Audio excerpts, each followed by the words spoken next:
দ্বিতীয় বিশ্বযুদ্ধে ভয়াবহ পারমাণবিক হামলার শিকার একমাত্র দেশ জাপান। ১৯৪৫ সালের এই দিনেই জাপানের তৎকালীন সম্রাট হিরোহিতো আত্মসমর্পণের ঘোষণা দিয়েছিলেন।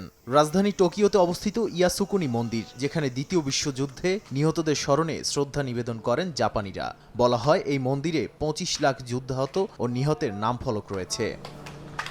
তবে এই মন্দিরটি জাপানের পূর্ব এশীয় প্রতিবেশীদের কাছে আগ্রাসনের প্রতীক হিসেবে পরিচিত। মন্দিরটিতে এমন ১৪ জন শীর্ষস্থানীয় নেতার নাম রয়েছে যারা দ্বিতীয় বিশ্বযুদ্ধে সবচেয়ে গুরুতর যুদ্ধাপরাধে দোষী সাব্যস্ত হয়েছিলেন। এছাড়া ১৯৪৫ সালে জাপানের পরাজয়ের পর মিত্রশক্তির ট্রাইব্যুনালে দোষী সাব্যস্ত হয় এমন আরও ১,০০০-এর বেশি যুদ্ধাপরাধীর নামও সেখানে রয়েছে।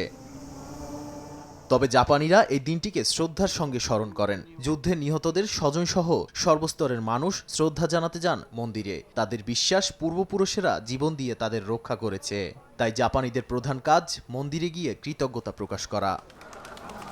এদিন মন্দিরের প্রতিনিধিরা দর্শনার্থীদের কয়েক ডজন ঘুঘু দেন, যেগুলোকে উন্মুক্ত করা হয় খোলা আকাশে।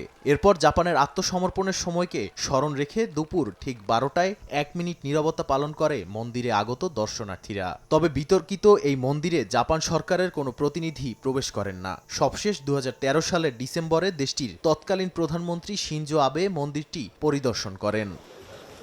নাদিম মারজান, সময় সংবাদ।